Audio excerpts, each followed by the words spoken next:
everybody, and welcome to episode 64 of the Casual Gamecast, a weekly video game podcast for the everyday gamer, brought to you by the team at Casual Game Content.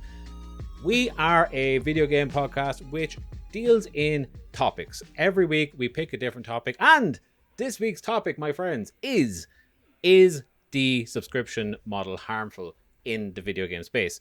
We're going to get right into that. But before we do, as per usual, we're going to jump in and check in on each other on what we have been playing. And at the very end, we're going to even have a community question. So stick around for that.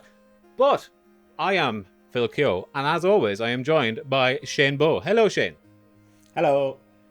And we have a very special guest with us this week. Indeed, we have the one, the only, the most handsome man in the business, Ciaran Busby. Hello, Ciaran.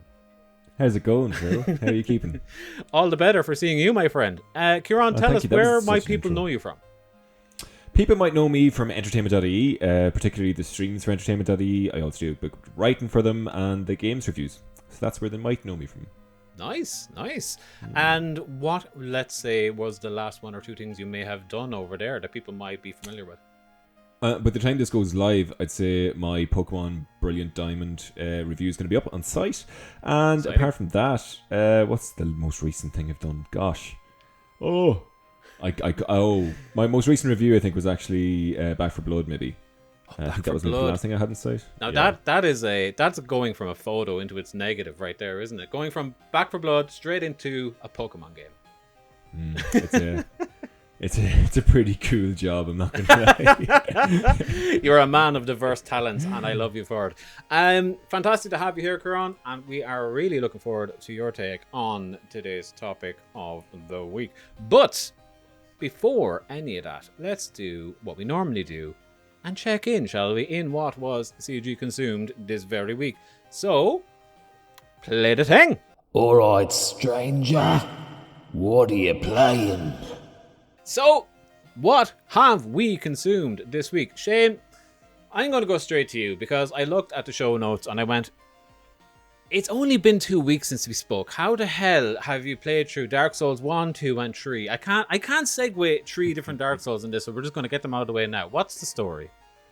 So, I have a YouTube channel that I follow that I'm a big fan of. I thought you were going to say you have a new YouTube channel. Like, YouTube channel. Knife in the back. Oh no. What a way to tell you as well, live on the show. You have been usurped. No, I have a YouTube channel that I follow called Retry, which are fellas that kind of built their YouTube career off of Dark Souls. And I really enjoyed them. They're a good bunch of lads they're like ex-IGNers from the UK IGN. Oh, okay, yeah. And they play through Dark Souls and, Resident Evil games. They're a bit of crack. But I was watching them the other day. I was catching up on some old streams that I missed and stuff. And they were playing through Dark Souls 1. And I got the itch, I had just finished playing whatever it was. I was playing Far Cry. I'd finished Far Cry. And I was just like, yeah, I'm going to go into my library and download all 3 games. I still have a save for Dark Souls 1 because I played it on the PS4, so that carried over to my 5. I have a save for Dark Souls 3. I don't have a save for 2 because I played it on the 360, I believe. So I kind of have to start 2 all over again. But in 1 and 3, like I said to you in the green room, my character's like literal god. I'm one-shotting bosses with magic and, backstabbing Gwyn and shit like this just for shits and gigs. But it was just I haven't dipped my toe into that world in a while. I just wanted to have a little walk around, smell the air, Yeah, smell that sweet, sweet air. Yeah, I know. Down in Blytown. I've made no bones about them being my favourite games ever. So, every now and then I like to just dip a toe in, have a wander around, fight a boss or two, explore, whatever. I'm not beelining through the story or the campaign. I'm just hopping around from place to place, doing my thing. Enjoying myself too. Yep. Well, we pretty much mined this one dry. So, moving straight on, let's go from that photo into its negative, as we said earlier. Buzz, tell me about Pokemon.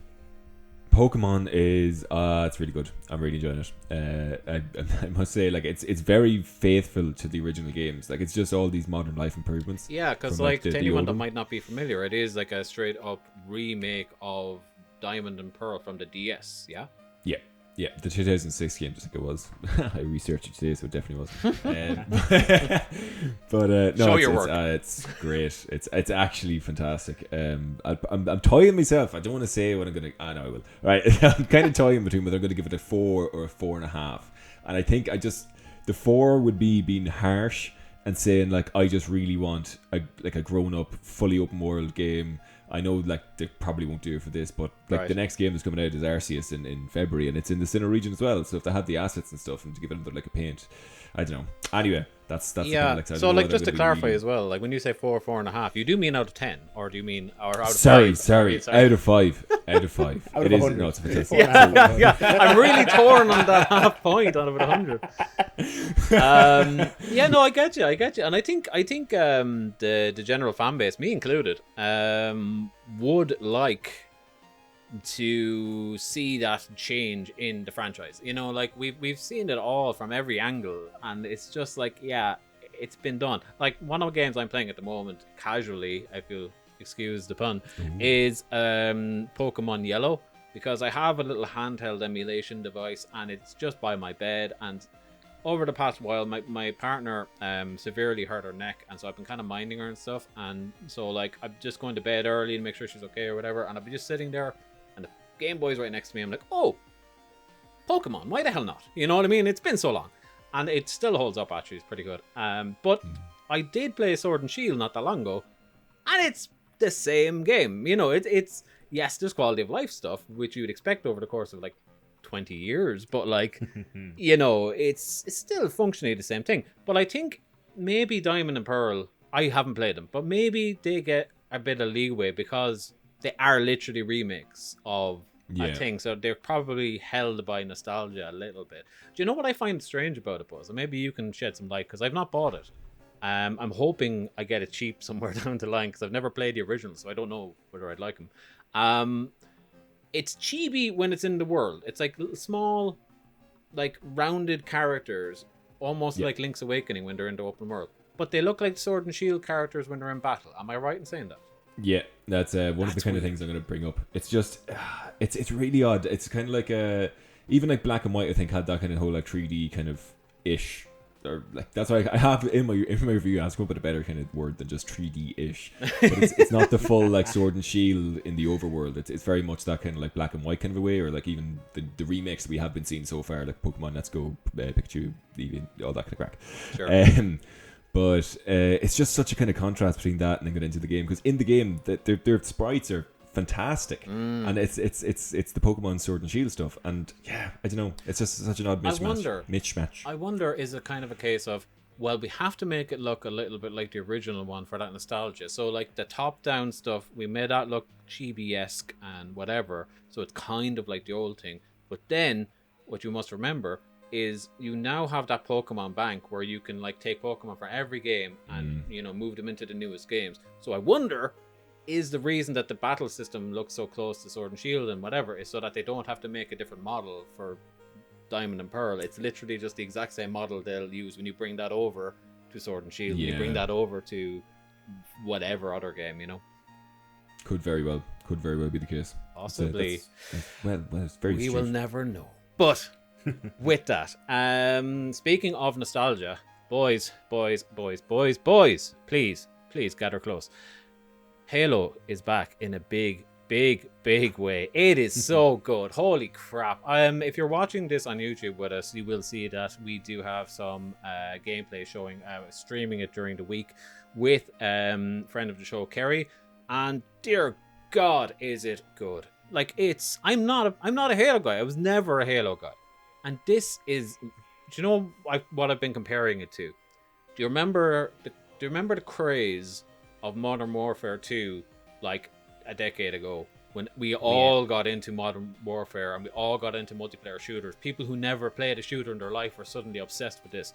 It's that level of good. Like, it's that level of awakening of like, because it's not like Call of Duty. It's not like, you know, you walk around the corner and boom, you're dead, which can happen, but you know, it's not like that. It's not like overcomplicated like Battlefield. It's a simple game, but there's a mastery in how you encounter people because of the fact that, you know, there's a long time to death, because like a full clip will often not kill someone.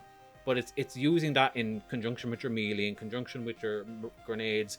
There's like a tic-tac-toe you have to play in every encounter, and it's so satisfying. It's so good. Shane, between this and, I know that shooters aren't your thing, but maybe Modern Warfare, you know, maybe that comparison has stirred you a little bit, but this and Forza and Game Pass in general, I need to get an Xbox in your hand. I need to do this. I know. Look, I am a fan of shooters. I just don't play really competitive games at all, or a lot of online multiplayer stuff. I'm more of a sit on the couch and relax the game kind of guy. And if I play online multiplayer, I get too tense and sweaty, and like it's just I can't be dealing. But this is the thing. This is the thing. I don't know how, but Halo circumvents that, because you do not give a shit about your KD whatsoever. Even when you're doing really well, like I never check it. I have no idea how many kills I got, and anytime I check it, I have been maybe thrown in with a lot of like noobs to do with shooters or something, because I'm generally like at the top near enough, and that's not even humble brag. That's just like, okay, clearly I'm just being thrown in with bots or something. But you know, but like even though I can say like, oh, I'd love to like go back and take all these screenshots, I'm not doing that. Like, it's just fun, and even when I'm doing bad, it's just fun. You know, it's like it doesn't have that insidious kind of insidious is the word I was looking for, kind of like hateful, almost over tense energy that a Call of Duty or a Battlefield has, if you get me. So you can very easily just whack it on for half an hour, have a laugh, and go, that was fun, and put it away. And it's beautiful for that. And just to go into the topic of the week, it does have multiple subscription models, so I'll have plenty to talk about there. But yeah, Halo, run, don't walk, ladies and gentlemen. It is fantastic. I see as well that wasn't the only shooter that has been played by the three of us this week. Buzz, Call of Duty Warzone, tell me about it. Oh, here, man, this game has sucked so much hours out of my life over the past 2 years, like, or a year and a half. I keep trying to jump into it, and then I see that it's like 400 gigs on my PlayStation or something, so I'm like, no thanks. Yeah, it's ludicrous, like, and I can't wait till next week, because I have the PS5 there, and like we get the upgrade with proper FOV slider and all that kind of crack, like what PC has had for ages. But gosh, it's just such an addictive gameplay, and not even like the Verdansk anymore. I don't think like the main map and the main battle royale is that good anymore, but Rebirth Island is just such an adrenaline filled, testosterone kind of, I don't know, it's just, it makes you, the other way, like you were saying, when you can play competitively, you get sweaty and stuff. It's just like, give me that, just give me that rush all the time. I was talking about Halo, thinking that was the selling point, and you were like, nah man, if I'm not sweating, I'm not playing. It's weird, because like most multiplayer games I do not really gel with, or I just don't have that addictive nature to like multiplayer games, unless I'm kind of like playing with the lads maybe or something like that, and they're playing. I'd much prefer to be like yourself, just chill on the couch, play like a really well written, story driven campaign game. But something about the nature of battle royales and COD just keeps bringing me back. It's just that elusive dub, you know, you're always so close and then you just drop off, and you know, some rose skin just comes and destroys you. But yeah. Such is life in the Call of Duty franchise. Now, GTA. Have you also been playing GTA? And I'm trying to read what your acronyms are. So just explain this to me live on air. GTA space RT space DE parentheses or semicolon space SA. Is this Grand Theft Auto Definitive Edition San Andreas? What's the RT? I think it's like the remastered Trilogy Definitive Edition. That's like the full title. That was got like with the acronyms. That was very acronymed. Wow, you got them all in there. You should have really made it hard and not put any spaces in and just see. Oh, you're playing Gitarta. SA. Grand Theft Auto, they remastered. I have played San Andreas also. Buzz, what's your thoughts? What are yours? What are yours? Because okay. I've got stuff to say. I'm still very mixed about it, and I'm glad that it wasn't me reviewing it, because I don't know what I'd give it. Every time I go back to it, I change my mind about whether I like it or not. Mm-hmm. So like initially, whenever I played it, fired it on, as soon as it like released, whatever, I played 5 to 10 minutes of it, and I was like, "Jeez, this is really good." Because I had only recently played GTA 3, not the old remastered edition, but you know that one like that's available for PS4 and on the PS5, and the better one. Oh yeah, this is good. But it was just something about it, and I was like, I'm gonna dip out. And I had all three of them, and just never get into Vice City or San Andreas and on those old formats. Then with this, I jumped into GTA 3, and I was like, God, this is great, looks fantastic. Didn't get any rain at that point, and was really interested by it. And then played through it to like the certain point where like you open the second island or whatever, and then just kind of dripped out. I just couldn't play it anymore. I was like, I'm not a fan of this game. Went on to Vice City because that's like my favorite from the original trilogy, and I was like, gonna love this. Yeah, it's just a bit odd. But I played through the whole thing, had a great blast with it, and I kind of think that it is the best way to play them. But I am kind of a fan of the fast load times and the likes as well. There's a lot of details that the flip really messed up, but yeah.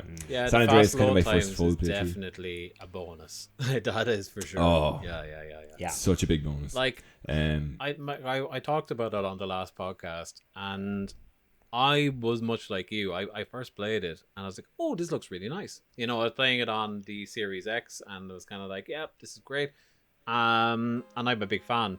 And yeah, I just wanted to like it, but like the more I played it, the more apparent it became that they just didn't try very hard here at all. Like they really, really, like there's so many errors in there that it's so clear that the game was made predominantly by AI. You know, like there's AI upscaling all over the place that looks like no human hand went in to correct any errors. There is like. And it's a pity because when it looks good, it looks good. Like it's you know, I don't want to say it's a you know, dumpster fire because it's not. It in ways it's quite nice.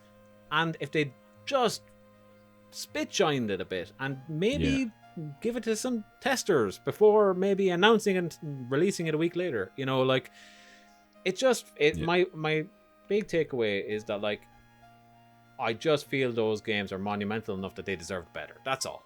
You know, they didn't have to remake them. I didn't care that it wasn't a remake. It was just a touch up. That's fine. They're important games. Let's make them more accessible. But like, dear God, a bit more effort, please. Come on. Yeah. Apparently, and I'm not going to go on the record here, I think by saying this in any official capacity, but I have heard a lot of kind of speculation that they were ported or remastered from the mobile ports. They 100% are. It's been proven even because the mobile touch interface is still in the code, you know, so like but the thing is like they've been bastardizing those games since they first went onto mobile, and the PC port and the PS4 port were ports from the mobile code as well. So I'm pretty it's becoming more and more clear that the original code is probably lost at this point. Maybe, yeah. You know, that could be. Even the physical release on Xbox and PlayStation has been pushed back a week, and the physical release on Switch has been pushed back into sometime next year, like early next year. That needs to be pushed back into whenever we get like a more powerful Switch, because that thing is fucked. Yeah. But how much is it like optimization based though, and not the Switch hardware? Because like the Switch can run like The Witcher 100%, 100%. Like it is an optimization problem, and it's just they did not QA this at all. Like they could have easily said, yeah, we're going to release this on the next generation consoles. Last generation consoles comes 2 months after that, and then the Switch comes like 6 months after that, or whatever, and that would have been fine. We would have all said that makes sense, you know, and optimize it, you know. But no, what are you going to do? It's not like they have all the money in the world or anything. Yeah. True. But this is this. We digress. Now, last thing I want to say before we move on into what is coming up in the week of gaming. We did kick off a new kind of video series on our YouTube. I specifically went in and shadow dropped this, so Shane, I'm sorry about that again. But I was actually just recording something out of just a kind of a whim, and then said, let's make this a series. So because I want an excuse to finish RPGs and other such games, I have started recording them, and we are making a YouTube series where it's called No Commentary, and it is what it says on the tin, ladies and gentlemen. It is start to finish playthrough of game in parts, and then hopefully I'll get to a point where I can stitch them all together and make like one 150-hour video, which would be class. Take up all the bandwidth. But it is specifically designed to be start to finish gameplay without my mug messing it up and without my voice messing it up. So if you ever want to just watch a game in the future, if the historians just want to see how this game was played, there we go. It's there. So take it or leave it. It's going to be coming once or twice a week, depending on how often I can get to it. That is my soapbox. Now, moving swiftly on. Oh, by the way, Persona 5 Royal is fantastic. It's a great game. Moving swiftly on, shall we jump into another segment we like to call Are You Interested? Play the thing. Are you interested? So, in this segment, Buzz, what we like to do is we like to take a look in the next week in gaming and ask each other, are you interested? And what is coming up this week? So, first and foremost, we have the Halo Infinite campaign. Yes, I am very interested. Do either of you have an Xbox? I know Shane doesn't. Nope. I've got an Xbox One up in the attic that I haven't played in about 2 years.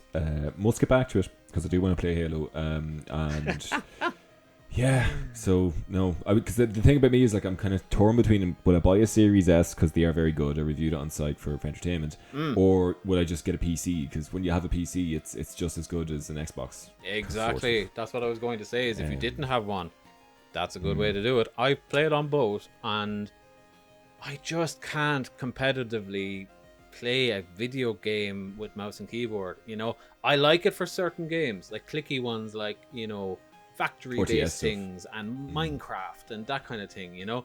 But like anything that requires me to get that precision, which you would imagine would appeal to the mouse lifestyle, I have to get that controller in there. So I'm just playing it on the Xbox. Makes my life easier. But it's phenomenal on both. However, I will 100% be jumping into that campaign. It's the first Halo campaign I've ever been excited for. So, you know, that free, to a degree, multiplayer game has done its work, I guess. So, yeah, go on to Halo, boys. Next, we have Halo Infinite. By the way, the multiplayer component is already out and free, but the campaign is coming out on December 8th. But the day before that, Final Fantasy XIV Endwalker. This is a massive update for Final Fantasy XIV, the MMO PC-based Final Fantasy game. And I know that the community is super excited about it. I jumped into Final Fantasy XIV earlier on this year in order to try and get into it in anticipation of this update because people won't shut up about it. And it's just so much game that I didn't get to the point where I'd ever see it. So it doesn't appeal to me right now. But maybe someday I will get to this. But any other Final Fantasy players here, I tried my best to get Shane in on it at the time. I said, Shane, it's free. It's on your PlayStation. You press a button on the store. It's there. We don't have to worry. We can play together. It'll be great. No, never happened. No, it never happened. I can't. I don't know, something about MMOs makes me go, I don't have the time, man, for an MMO. Like, and it's not that I know I could just tip away here and there, but I can't do that. I'll be like, the reason I don't have the time is because I will get engrossed, and then I'll stop like eating and spending time with my missus and going to work, and you know, who needs them? I become just a homeless man with a TV and a PlayStation and stealing Wi-Fi from a cafe. You're not doing too bad if you're homeless and you're still gaming. That's not bad, like, you know. What was the topic of last week's What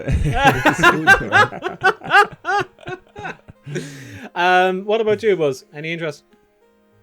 I've never played a Final Fantasy game in my life, to be honest with you. Wow. Not even the normal ones. Wow. No, yeah, I really do want to, because whenever Final Fantasy 7 was remade, and it was on the PlayStation, and once that update, or maybe it has already come, I wanted to give that a go once the full game's there, because I know it's only like half of it or something as well. Get ready to play that in 2030. Yeah. Because I love Kingdom Hearts, and I reckon I would really love Final Fantasy, but that's bizarre. Never. And actually, you're probably not alone in your Venn diagram here. I never considered that there's Kingdom Hearts fans that aren't Final Fantasy fans. But I guess if you're into Disney, it makes sense. Yeah, big Disney fan. Yeah, so like whenever I got that at the age of, I don't know, whatever, 10 or whatever it was that I was playing it, was like, oh my god, Mickey Mouse, who's this cloud fella? What's going on here? Sephiroth? Exactly. What's a Sephiroth? And actually, as they go on, like Kingdom Hearts 3 has very little Final Fantasy in it, so it's yeah, you're probably won out in that battle in the end. But yeah, I think Final Fantasy Endwalker, super excited for the community. I don't think I'll be jumping into it anytime soon because it requires about 300 more hours of my life, and God knows it'll take a while to get there. But watch this space. It could be the next best thing. It's supposed to be the best Final Fantasy game ever made, so, you know, go on the lads. But with that, one last hit of your nostalgia vein, ladies and gentlemen, Monster Rancher 1 and 2 DX is coming to PC, Switch, and iOS on December 9th, or the day after, I should say, Halo Infinite. Monster Rancher. Does anyone remember Monster Rancher? Even the cartoon? Nope. Haven't an iota. No way! Am I the only one who remembers this? Fox Kids, it used to be on that. And it's like the premise, it started off as a video game and then it became I think it became a cartoon after that, and it was kind of like catching on to the Digimon craze.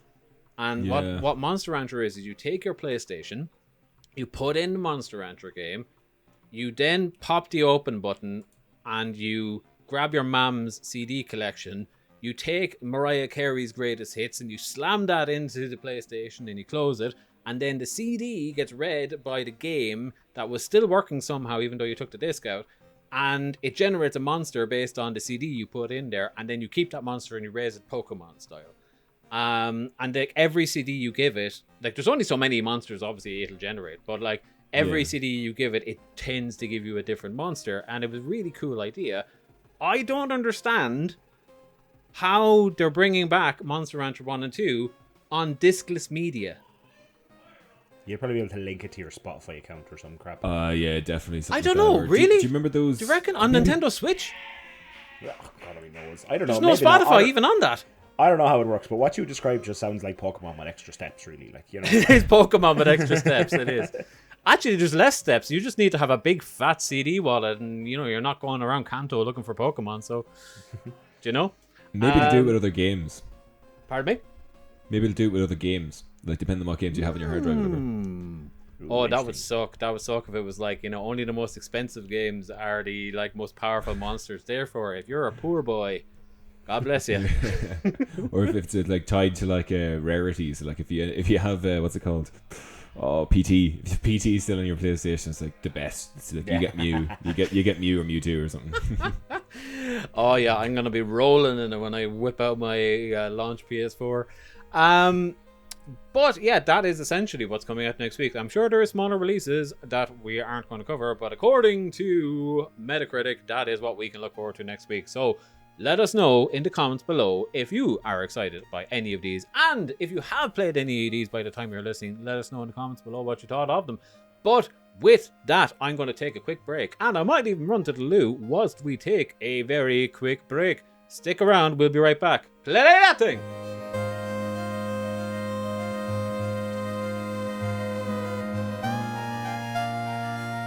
We are back, ladies and gentlemen, and this is where we dive straight into the meat and potatoes of this very podcast. Yes, that's right.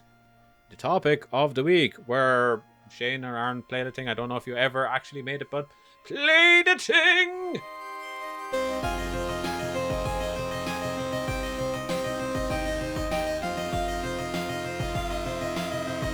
Now that we have played the thing or not played the thing, I'm not sure.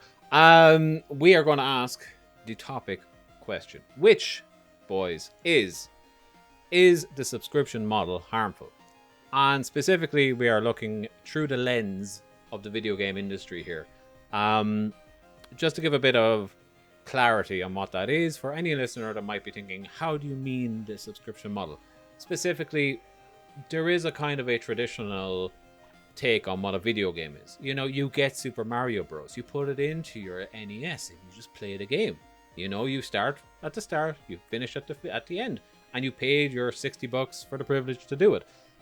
That was how games were for many, many years. And then the subscription model became a thing. First of all, it was actually, I think gaming probably pioneered it, but we have seen it in music with Spotify and stuff like that. We have seen it in the movie space and TV with Netflix and all of the rest. And the reason I say gaming probably pioneered it is, I think, to my knowledge, things like World of Warcraft, EverQuest, that type of stuff, I believe these had subscription models for donkey's years now. So like it's not exactly a new thing in gaming, but it is definitely more widespread in the past like decade than it ever has been. with games that actually sound a bit odd to be taking up that model, taking it up, and somehow still wringing people of their money. But I digress. This is the topic. Is the subscription model harmful in the video game space? Now, Shane, normally I throw straight to you because I'm a bit of a prick like that. But today, instead, I'm going to throw it over to Mr. Busby. Tell me. That was me grabbing it there because you threw it over. That plays so well on the audio too. I would say that it's multifaceted. It's not a one catch-all. Subscription models are absolutely fantastic for the likes of Game Pass, as even mentioned earlier on the episode. But for specific games themselves, when it comes into like DLC and like all that kind of stuff, it's just a bit hit and miss. You know, it's again, it's also like it's not a hard yes or no, because sometimes it's quite good to have, like, if the game is going to be coming out with DLC and it's an already complete game and you've got fantastic DLC to come, then yes, I think a subscription model works quite well there. If it is a free to play game that you can play along as you go and you're having a good time doing whatever you're doing, and there's a subscription to pay for an extra bonus or something, then like you're kind of talking about, is it pay to win? Is that something that you should be ethically able to do? And yeah, there's just a lot to think about. So if we want to narrow in on any part of what I said there, let me know. Yeah, like I think it's fair to say that this is multifaceted. It is a case of, I'm updating the volume on my speakers here, forgive me, but the core of this is that subscription has many definitions in terms of video games. You know, like the first example that came to my mind was the first time I ever heard about subscriptions in games was World of Warcraft, and people telling me that they play World of Warcraft, and I go, oh, that's that thing I've heard about on South Park or something, isn't it? And you know, or wherever I'd heard about it. And then in that conversation, learning that these people have an indefinite subscription for the privilege to be able to play it, and that blew my mind. I was just like, what do you mean? And did you have to buy the game? They're like, yeah. I was like, what the hell? so you bought the game and you're still paying for it. It's like, yeah. And this was like 15, 20 years ago. You know, this is a long time ago when I heard this, and I just could not fathom it. And now we live in a world where that's completely normal, you know. So the guys at Blizzard, you know, as monstrous as they were very much ahead of the curve when it came to this insidious practice. But that is one lens by which we could look at subscription, is, you know, the constant churning of material and gains is, you know, the carrot on the string. And as you said, Buzz, there is the alternative, which is a free-to-play game. Like, that might have a subscription model in order to literally keep the doors open, which is that we're getting you in as the free-to-play, and if 100 people play and 20 of them give us a subscription, that's worth our time, you know? And that, when done right, is completely amicable, and I'm completely open to it. In fact, that's the model that the Halo multiplayer has adopted, is, you know, the Battle Pass model. It has its problems, and I'll get to that, but that's what Fortnite does. That's what, you know, all the rest of them do. They do allow for in-game purchases, but there is a subscription plan you can kind of sign up for every month or every season or whatever. So I think that's probably the least insidious one in terms of, well, this is, you can or you cannot pay this. This is up to you.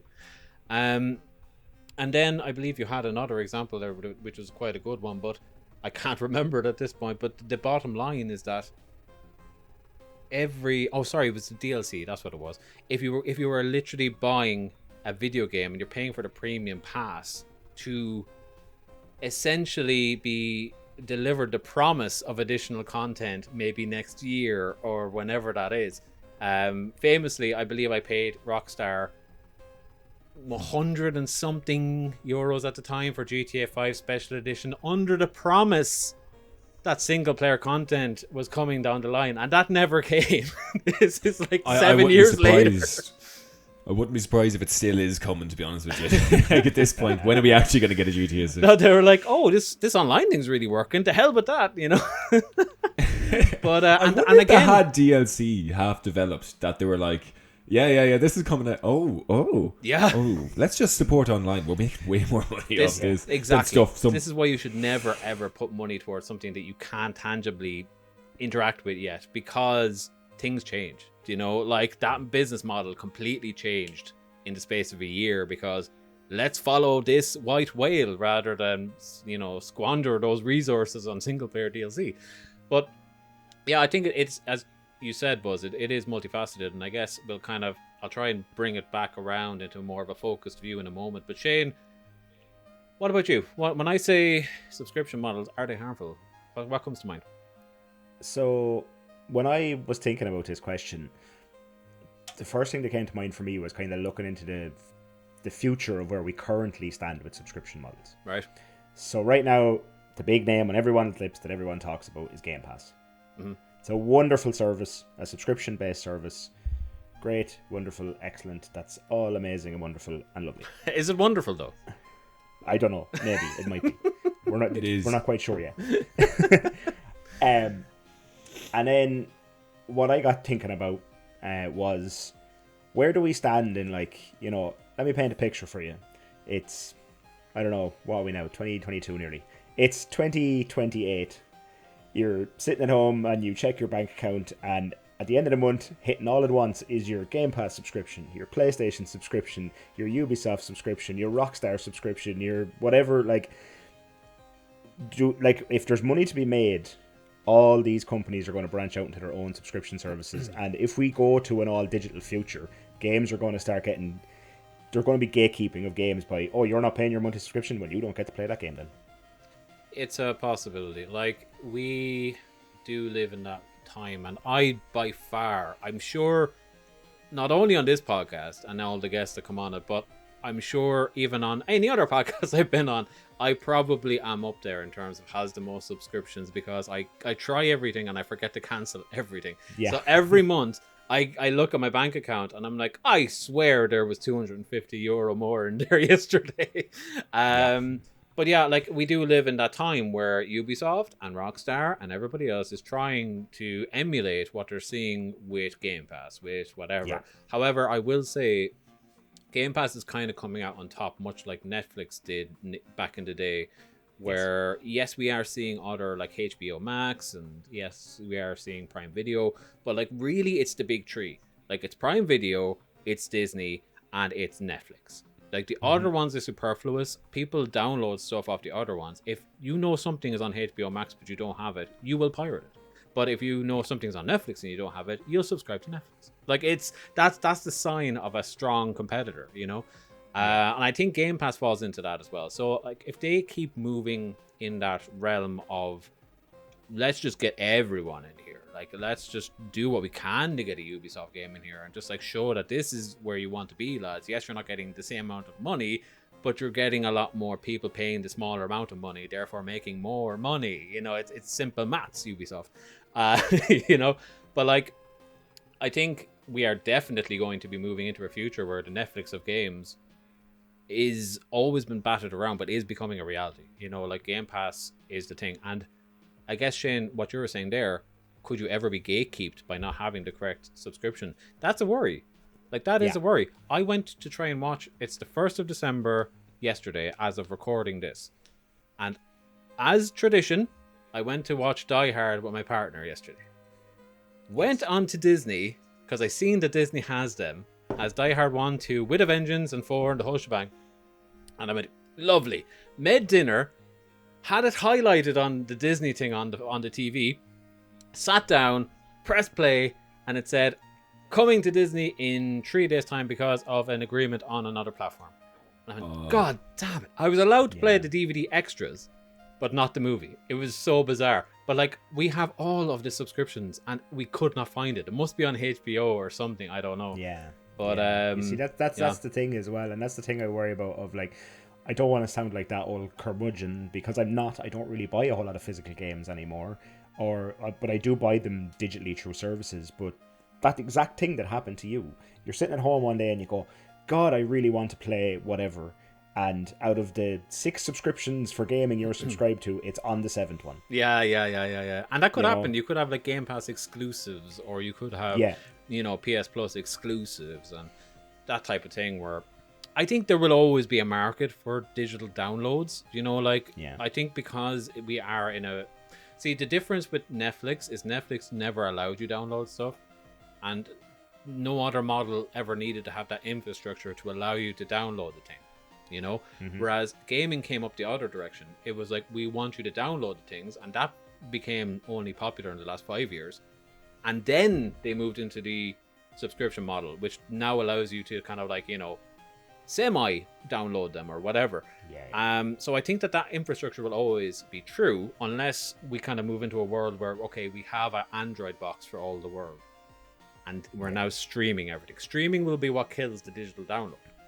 But until we can efficiently stream Halo multiplayer, like, there will always be a marketplace for people wanting to download that to their hard drive, you know. But it's true, we could get to that point, 100%. That's the thing. That's the bit that worries me, is when we get to that point, and then that's when the gatekeeping really begins. Yeah, for sure. So I guess let's just kind of bring this back around, so to a kind of a more salient point. Subscriptions take many shapes. Okay, whether that is the access of content as a whole, such as Game Pass, such as, you know, the Ubisoft subscriptions and what have you, whether that is through the access of DLC, whether that is through the access of other bits and bobs, or whether that is simply keeping the doors open, such as Fortnite or whatever. Is the subscription model harmful is, of course, a broad question, but I think it can be looked at in that way. If we look at all of the different aspects of it, do we think it's helpful? Like, do we think that it's worthwhile having it? Like, if we weigh the good against the bad here, do we feel like the good outweighs the bad? Does the bad outweigh the good? Like, I'll get us started in saying, I think for all the crap it gets, I think Fortnite does a fantastic job with the subscription model. Like, anyone that's unfamiliar, like, you can jump in and play Fortnite for free right now, and you will not have any more or any less of an advantage. To my understanding, I don't think things have changed that much in the last year. But, no, I don't think so. Like, you can jump in, and your buddy can jump in, and you can be playing for like 3 years, and he'll jump in tomorrow, and yes, you'll be better at the game, but you won't have a better gun necessarily. You won't have a better, you know, you won't be faster than him. You know, it is all cosmetic, which is one, you know, feather in the cap. But their battle pass system that they kind of pioneered is fantastic, and nobody does it as good as they do, because yes, you're paying $10 every 2 or 3 months, whatever it is. That gives you a load of objectives, which gets you playing the game in ways that you never thought before, and it's actually making you a better player by the end of it, and actually getting you to experience all the content that it might be on a map that you would never see. But by doing so, you unlock your skins, you unlock your cosmetics, but also you unlock enough in-game currency to buy the next battle pass gratis. So, like, you could, in theory, spend $10 on Fortnite, play it endlessly, which I realize that's the insidious nature here, is that they just want you to endlessly be playing it. But in theory, you could spend $10 on Fortnite and unlock everything indefinitely, which is kind of cool. Yeah, that is pretty cool. And when it comes to stuff like that, I agree with the subscription model. I think it works. Like, even in the case of, you mentioned Warcraft earlier on, that was like doing subscriptions 20 years ago. Part of that was probably to just like keep servers running and just keep the game afloat and keep it so people could actually play it with, like, you know, it's one of the original multiplayer games is WoW, like, you know, and that money was probably what was keeping it being a multiplayer game. So in that case, great, perfect, you know, wonderful. It's like you said, there is an insidious nature to some subscriptions, and you know, some of them are just like, you're just hot trash. They're just, give us money to play our game for no reason at all. Like a game that you could probably buy for 70 quid and play without a subscription. So my question is then, does that take, if we look at that as a subscription model as a whole, does the Fortnite model do enough to save the entire argument here? Or like, do these new types of subscriptions that are coming out, I see Buzz is nodding his head here, I might be getting some kind of an agreement here, but do we think that there's enough people doing it right to outweigh the people who are doing it wrong? I think is the question. I'd agree with that statement wholeheartedly. You would agree that it is doing enough to justify it, or it's not doing enough to justify it? That's doing enough to justify it. And it's going to be a big debate maybe in the next while, but I really do think that... I'd agree as well. I think the introduction of free to play in recent years has really helped a lot of subscription models. Oh yeah, big time. Yeah. Oh yeah, big time. You know, Because, like, Big can time. you imagine nowadays if, like, let's say, take Fortnite, for example, if it was like, WoW, and you had to go to your, like, mum or dad or whatever when you're, like, little Timmy 10-year-old and go, I need, like, 25 quid a month to play Fortnite. And they're like, what? Well, I'm not giving you my credit card details to take a monthly fee for a stupid little shooting game that we're, like, I'm just spitballing as a parent here. I'm not actually a parent, but, you know, this is my parent voice coming through. Those stupid little cartoon men shooting each other on screen. I'm not paying 25 quid a month for that. It would never work. It would never work, and Fortnite would be dead.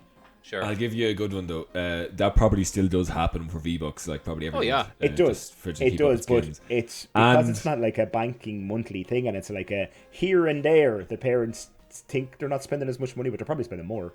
Absolutely. Yeah. Sorry, Buzz. As a kid, like getting Xbox Live for the first time, like that was it. That was like, can I get this thing to play with my friends online with for each month? So I would say that the kind of hidden subscriptions as well, like, you know, that still is PS Plus is a subscription as well. We have to talk about that. I think PS Plus is very, very good. That's very Xbox true. Live, whenever it came out, you know, it wasn't really that. It was just literally just to, you know, be secure and stuff, which was quite good at the time, considering PlayStation went down like every fortnight or something. Yeah. That's true. With PS Plus, like, you obviously get like all the benefits of being able to like go on to the multiplayer games, all that kind of crack. But you do also get those free games every month, and especially with the PlayStation 5 now, you get like 3 free games a month. I haven't really played many of them, but it's an extra benefit. And then, you know, whenever like maybe one of the games go viral in the next 2 months or 2 years, whatever, and then you're like, oh yeah, I got that for free like X amount of days ago, and it's still tied to my account, and I can jump back on there and give it a play. Then there's also like the discounts that you get with it, and it kind of is value for money. It is, but like it's just enough value to make you feel like it's giving you value, but you're probably not even using that value.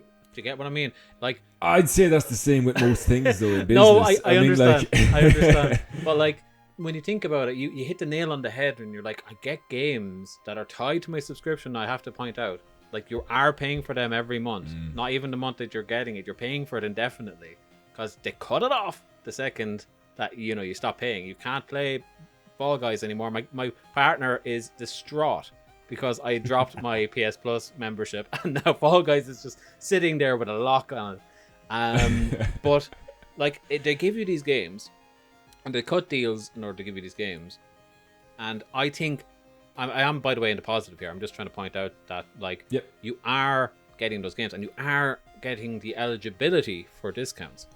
But how often do you use them is the big question. So, like, this kind of, like, false value of, like, I get this too, I get this from all my subscriptions, is like, oh, but I'm the reason I'm justifying that in my head now is because, like, oh, well, like, Plague Tale is going to be on that now next month, and I kind of want to maybe play that, so I guess I'll keep paying it, and then I don't play it, and then it's just like moves on. And like, yes, I could get 7% extra off of Far Cry 6, but did I end up buying it? No, and I bought it in CX for 20 quid a year later. Like, I didn't reap any of the benefits, if you get me. But I think you are right in the sense that I never even thought of the subscription model for the consoles, because I think PS Plus was probably my first gaming subscription model I ever signed up for, you know, and it was that promise of the free games, because this was back on the PS3 when online was free, you know, like you didn't even need it to play online. But the promise of having these monthly games every month, I told people they were idiots for not getting, you know, and that's a very strong, you know, take to be able to, like, go, not only am I paying a corporation money every month, I'm telling people they're stupid for not doing it, you know. But in that sense, I will stick up for Microsoft. They've turned that model around. That is by far the best subscription model, not Game Pass, but their actual Xbox Live Gamers with Gold, whatever they call it nowadays.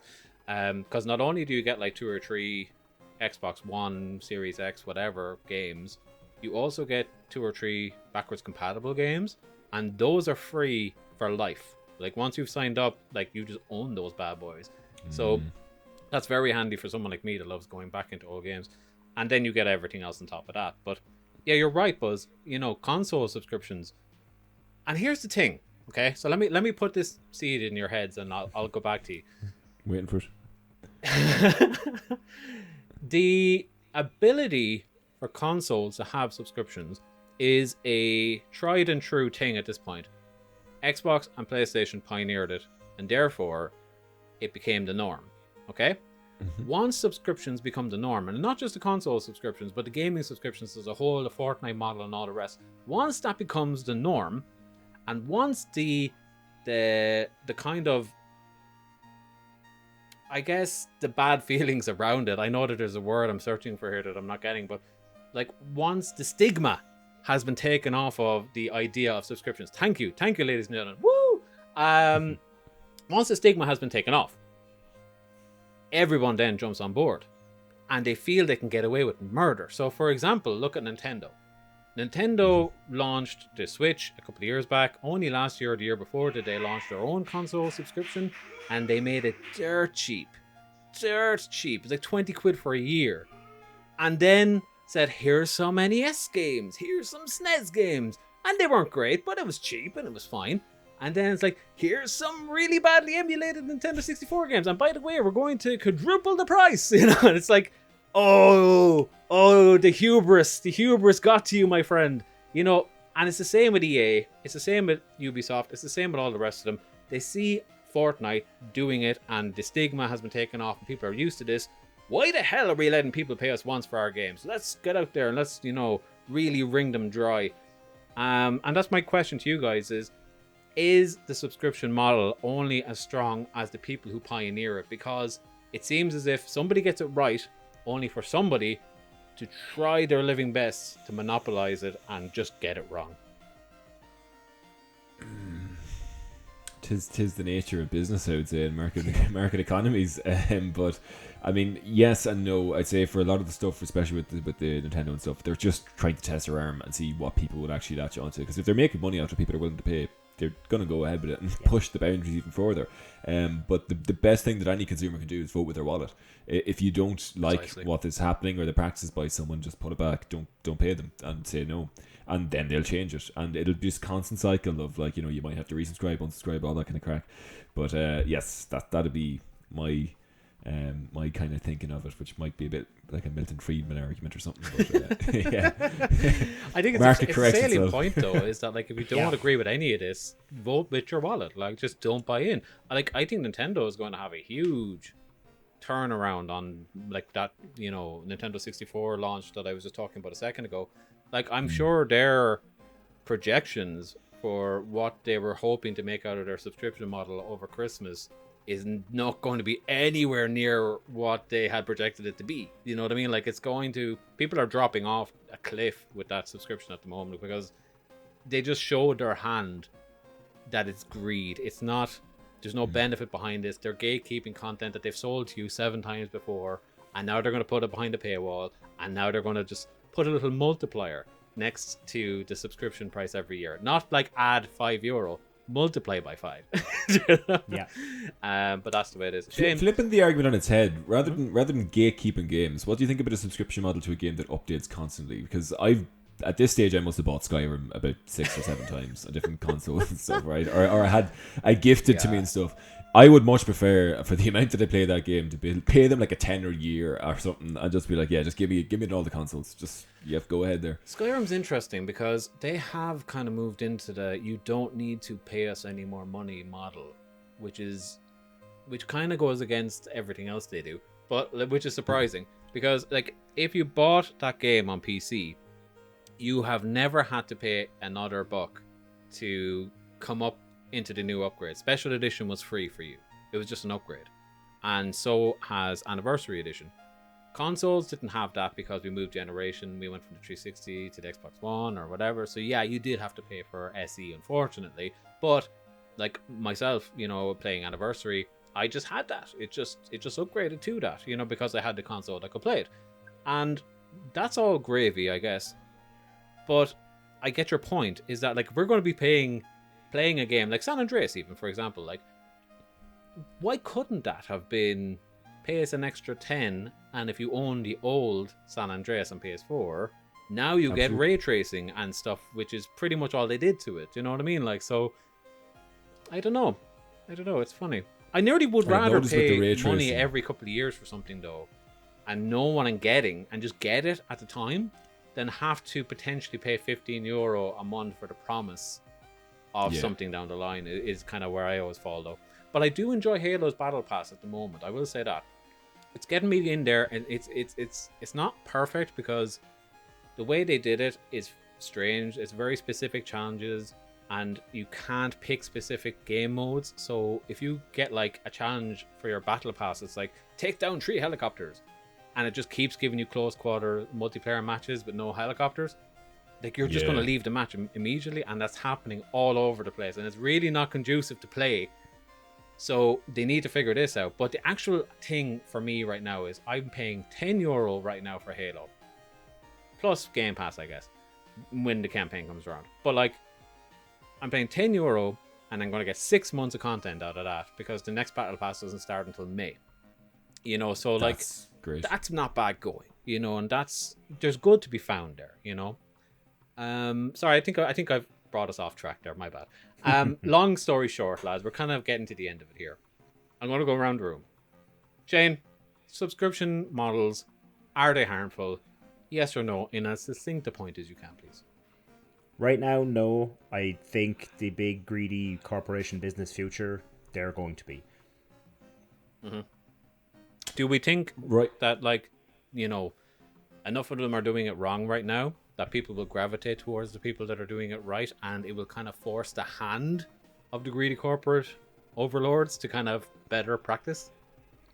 I'm hoping the kind of voting with your wallet thing kicks in, where like you said with Nintendo, people go, oh, this subscription is hot ass, why am I paying for this, and stop paying for it.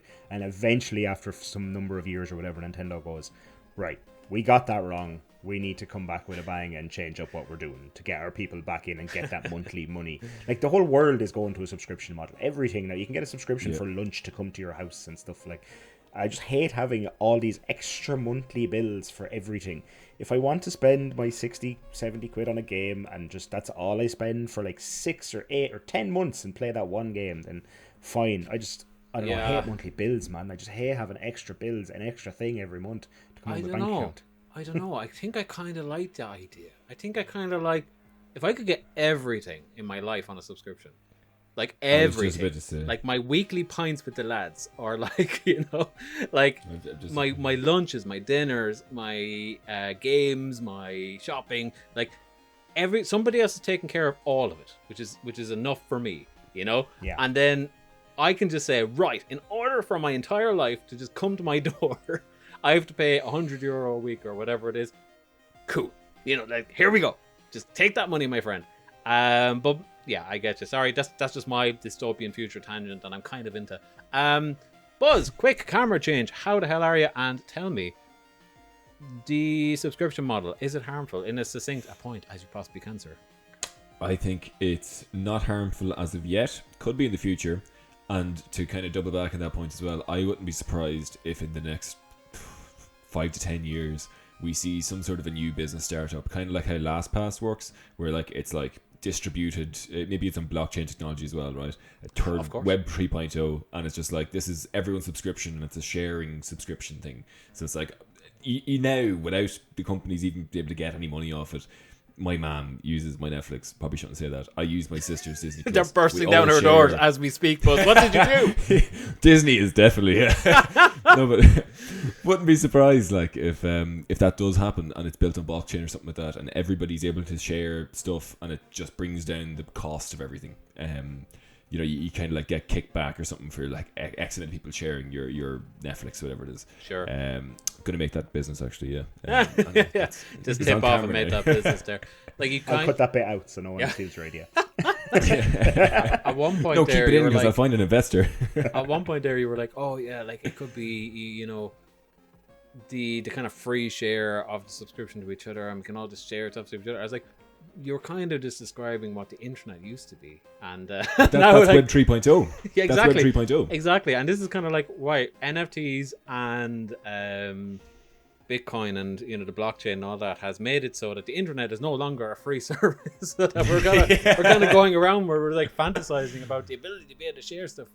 But that's just another side point. But I get you. I think you're right. And I do think actually, as much as I hate it, the NFT and blockchain developments, let's put it, over the past couple of months and years has very much changed the game in terms of like online sharing. And that's what worries me, is like if we're going into subscription models, tack on the idea of an NFT on top of that, and then say, well, how about you have a subscription model, but in order to watch Die Hard on Disney, not only do you have to be subscribed to Disney, but you also have to kick back like $250 to Ciaran Busby, who happens to own the NFT for Die Hard. So like every time I'm watching something, I'm also paying extra on my subscription because somebody actually owns the NFT of that thing on the subscription. You know, we're getting onto a snowball situation here, folks. But I think you're right. And I'll just wrap it up here as well with what I think, which is, and who cares really, but what I think is, yeah, like it's the exact same as what you guys are saying. If done right, this thing has its place, and I think it is quite valuable. Like the Fortnite model, like everyone's just jealous they didn't do it first. You know, it's super well done for all of the shady business practices and whatever else that company goes through. Like just looking at that practice through an isolated lens, it is really smart. It's really well done, and it benefits the player. Good stuff. It's specifically when people mess it up and get greedy, and I think it is the one thing in gaming where people have actually looked at the bad subscription models and said, no, thank you, sir. You know, and they've actually voted with their wallets and have stepped away. You know, whereas like, you know, buying players and coins in FIFA, people just can't seem to spend enough money. But when it comes to a bad subscription, people are willing to walk away. So I'm hopeful. I'm hopeful things are going to get better before they get worse. But that's kind of it. I think, correct me if I'm wrong, lads, we think the subscription model as an idea isn't harmful. It's in the implementation. Yeah, I'd agree with that. Yes, I also agree with that. You heard it here first. Now, let's move the hell away from the topic of the week, where we're going to jump into, very quickly, the community question of the week. So, if you wouldn't mind, play that thing. Question of the week. Now, folks, last week's question of the week was, what gaming moment hit you the hardest? And we went around and we were talking about Last of Us, we were talking about Final Fantasy, we were talking about Ori and the Blind Forest and others. Buzz, you weren't here last week. What would you have said? I actually, do you know what? It's between Life is Strange, the moment where you have to, I won't spoil it, but that moment in the hospital, or like the hospital bed, and end of Spider-Man PS4 really made me shed a few tears. Yes, yeah. I know the moment. Yeah, the hospital bed also. Yes. It might have been just me with death. Maybe there's something wrong with it. Maybe you just find death sad, Buzz. Maybe that's what it is.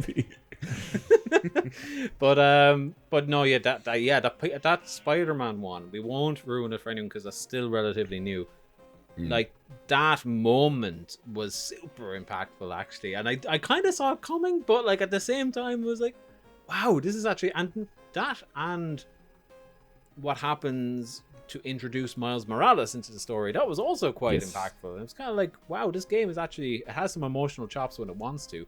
And speaking of which, not to diverge like this whole conversation, but I just watched the Tobey Maguire Spider-Man movies again in preparation for No Way Home or whatever, and he is the worst Spider-Man that ever existed. He is the worst actor that ever existed. Thank you. He is so wooden and weird throughout the whole thing. And like the one thing I said to my partner was, I can't get invested in the emotional stakes here. The action is good. The supporting characters are good. But he is terrible. And he just has no heart. And then you look at the Tom Holland movies, he does have heart. And then you look at Spider-Man PS4, there's heart. You know what I mean? And that's what makes Spider-Man. That's what makes it worthwhile, you know? But it was just weird to go back in a time capsule when I genuinely enjoyed those Sam Raimi movies to kind of realize now with perspective, oh, these are bad. These are not good. Yeah. That first one especially is crazy. Oh yeah. Well, like Willem Dafoe is amazing in it. He is fantastic in it. Like, but yeah, hindsight does a lot. But other people in our community also weighed in on that question, and a lot of people had said The Last of Us, that pivotal moment at the beginning. Many people brought up that moment at the end of Disc 1 in Final Fantasy VII also. You know it if you know it. Jack O'Mahony, friend of the show, past guest on the podcast, says a toss-up between one of Ghost of Tsushima's endings and the Final Fantasy X ending, honestly. The Hymn of the Faith that plays still leaves me like this, and an emoji of a man crying. Don't cry. And David Scott does ring true with the original question asker's answer, where he says Gears of War trilogy starts with Dom and Maria and ends with Dom. Sad face emoji. Very true. For a game that is about muscle-bound meatheads, it had a surprising amount of heart in that moment, I will say. Yeah. You're a big fan of heart. He had a massive cow's heart in his chest. But with that, our community question of the week this week comes from the Facebook group, the Casual Game Community, where you too can get in on the question asking action if you so choose. The link is in the description below. But this week, good friend of the show, Eric Rodriguez, aka Erod, asks if we could live in a VR world like Ready Player One, what game world would you pick? A few examples such as GTA, Elder Scrolls, Animal Crossing, yada yada yada. Guys, what world would you choose? Shane, if you had to Ready Player One yourself, and just to put it into context, the VR headset that you're putting on, it has an infinite battery and it has been super glued to your face. You cannot take this off. You are now living in said world. Where would you live? I was going to ask what were the parameters of this because I don't remember Ready Player One very well. You have a never-ending colostomy tube, and you have a subscription model for your lunches, and you are living in a glued-on virtual world. I'm in like one of the like test tubes from the Matrix or whatever. Sure. Yeah. Okay. Let's do that. Let's do that. Okay. Is that what? Yeah. That's it's funnier to think of you in a caravan somewhere with the thing on your face. But yeah, like let's do Matrix. So okay. Like is it Wally? All the fat people in Wally sitting in the little chairs. Yeah, you could live in Wally. That is Wally, isn't it? It is. Yeah. We're getting aside here. I wanted to know basically is if I was living in this world, could stuff fuck me up? I think it's funnier to think. See, here's a parameter. The parameter that Erod put in front of us is it's like Ready Player One. So we can you can make the stipulation that okay, well my answer is based on that it's not Ready Player One, it's something else. But specifically, the question he asked was like Ready Player One. Maybe he would be more forgiving about this, but he gave his question in black and white. Shane, I'm just following the rules here. I'm not the bad guy. Don't hold me accountable. Can shit Ready Player One fuck you up like? If you die in Ready Player One, you just reset to zero, don't you? You that's all. You lose your progress. So here's the thing. Let me lay out the stakes here, okay? Lay them out. So in Ready Player One, you put on the suit and you put on the VR thing, and you know I'm sure there were situations. I spent a long time since I read it where you could die, perhaps. But from my recollection, it's mostly just a virtual world and it's like a video game. Okay. Okay. Now in the real world, if you're asking, can you get fucked up in that way? Yes. If somebody walked into your living space and like punched you, that would hurt. So like you have to continue. You have to contend with the fact that you're living in the real world still, and you have this thing on your face, and you're just being there. You know, somehow you're still eating and drinking and you know going to the jacks, you know, without thinking about it. But now your physical or your mental space is somewhere else. Yeah, no, that's fine. That's not what I was talking about. I was talking about like, for example, if I choose Dark Souls as the world to live in, is the minute I come across an enemy, I'm just going to get ganked and be dead in the real world. Just about to say, you're definitely going to pick that. You're going to get manned No, I'm not going to pick that because even if you couldn't die, like that's a terrible place to spend your entire life. Like Christ. Oh yeah, it is. It's an awful place. But it's really kind of intriguing as well at the same time. You'd be so sick of it. After a month, you'd be so pissed off. I know. I just head down to the Duke's archives and read all the books about magic. Sure. But anyway, where would I like to go? Where would I like to explore and see? The world of Ratchet and Clank appeals to me because there's planet hopping and different species to go meet and different things to experience. You know, I think that'll be a fun galaxy to explore. I like that. Would you be in that art style though? Like, would you get to pick what race you're in all as well? Like, would you be a Lombax? Would you be like a robot? Would you be? You'd be a sexy Lombax now, Shane. I have to say. Oh yeah. You actually do look a little bit like a Lombax. I was just going to say, yeah, you got the blondiness. You're going to have a weird dream now tonight where I'm a Lombax or something like this now that you've talked about. It's a pity we don't still do, things were said in the show as a show title. Like, that would have been a sweet one. Yeah, you do look like a Lombax. But yeah, are you a Lombax? Maybe. Oh, maybe In the it's a game, we Lombax mean, not right human now. Maybe I'll unveil on episode 69 whether I'm a Lombax or not. Get yourself one of those sweet green unitards like his hero, whatever his name was. Oh, yeah. Captain Quark. Captain Quark. Yes. There we go. Captain Quark, Bowe. I love Captain Quark. it. Yeah, What about the idea of exploring that galaxy sounds fun to me, though. But then again, the idea of being able to safely explore the world of Dark Souls or Bloodborne or Red Dead or any of these sounds amazing. So I can tell you firsthand that, like, in a VR experience, even the things you're most familiar with can still play tricks on your mind. So, like, playing Resident Evil 4 in VR, it's funny, you just turn around, there's somebody in your face, like, ah! You know what I mean? Yeah. Like, I can only imagine what that would be like with some of the Dark Souls bosses and, you know, the stuff that kind of like shoots you out of nowhere, or like, I don't know if I want to live in that eerie, horrible, wet world, but I get it. You're an eccentric, and that's fine. You're my eccentric little Lombax, Shane. But what about you, Buzz? Where would you choose?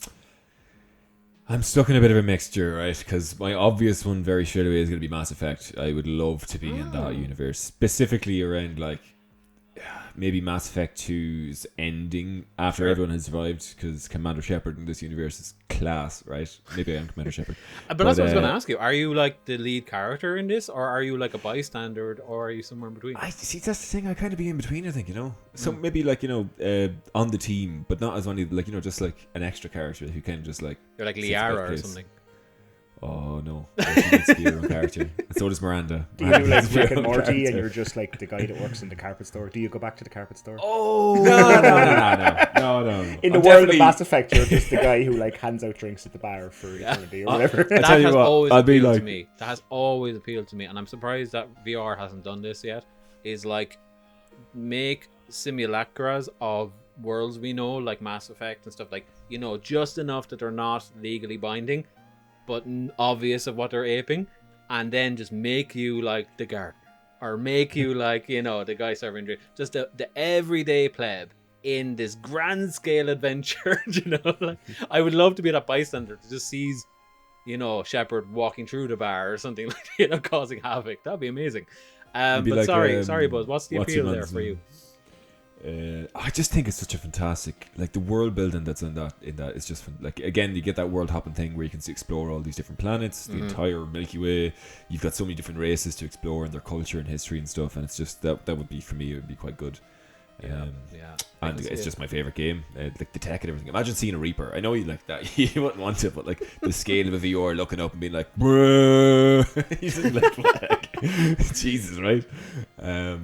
But yeah, if I wasn't going to pick that, I would maybe pick something like Red Dead, like as you said before. Which kind of like a bit more free guy. It's a bit cowboy western, good crack. I am from Ireland, so you have to have a bit of that. I don't know, like, does the game world keep going on? Like, does the game world have its own life outside of what we play? Because are we just picking a setting in which we will live in, or do we have to get caught up in what happens in the storyline of that game? So, like, if I'm getting caught up and held up by Dutch Van der Linde's gang every half an hour because they keep coming back and forth through town to go from mission to mission, then that would suck. But the actual landscape is pretty nice. But then again, it is the Wild West, and, you know, things weren't easy back then, so maybe that wouldn't be too Like a appealing collar either. or something, like, you know. And at that point, you just live in the Wild West. I think something like that. Maybe, like, my mind immediately went to Skyrim, or maybe somewhere warmer than Skyrim. Morrowind, yeah. Or something like Breath of the Wild. But, like, I just want somewhere kind of chill that I can just live out my days in peace and just maybe vegetate a little bit. Because no matter what you do, if it's like in any way stimulating, you do really want to be in there 24/7 for the rest of your life. So, like, I'm just thinking maybe like Minecraft, but then again, unless you have people playing with you, like, are other people there? That because if so, Minecraft is kind of a good idea. I was just thinking Minecraft myself. That crossed my mind. Yeah. I was like, I don't know if I could live in Blockland for that long without going I don't crazy. know. I think I like the appeal of everything having like, defined corners. It's just like, like if I have 20 blocks of space and I have another block of thing, I know I can fit it in here, but that, or what was the other one? I was just thinking one a moment ago. Oh yes, because we were talking about it earlier, it popped into my head. But Final Fantasy 14, I think, has like a massively expansive world. It has an endless amount of people to talk to, and I can dress up like a sweet bunny lady with high heels and fishnet stockings and a maid outfit. And sorry, let me pull myself back in a small bit. I said in. But yeah, something like that. I think where like I just want other people to talk to. That would kill me if I have to go into a video game and it's just the NPCs that say three things over and over and over again. I would give you one though, right? Is that if we're going along the lines of like Ready Player One or Free Guy or anything, like where it's almost like a metaverse, right? Because there's all the different kind of characters and stuff from all the different properties that you love. Maybe Fortnite, if it was just the world that Fortnite is in, and not that you have to go in Battle Royale the whole time. Like if it was the creative mode, maybe. That would be kind of cool, because then you get like all those big events. There's Ariana going up in the sky there. She's 50 feet tall.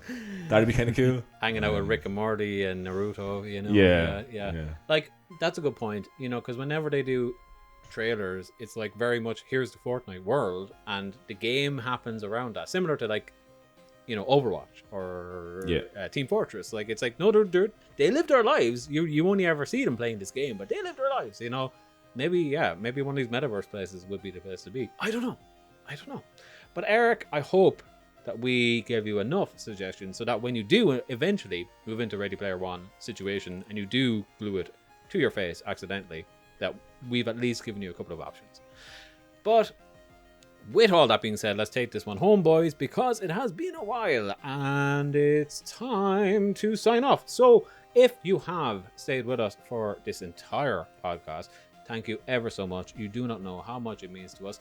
All of your support is amazing, and we would be gauche enough to ask you for a little bit more. Could you, if you haven't already, like the podcast, subscribe to the podcast, like the episode, share the episodes, comment in the comments. All these things are free, and if you could take a moment to do that, we love you endlessly, and thank you so much for doing it. Another important thing you can do is, of course, tell a friend. And what we like to do, Ciaran, every week is we ask whoever's with us to suggest who in the community a listener should tell the podcast or tell about the podcast. So in the past we've said bakers, and then let's say government officials, teachers, bosses.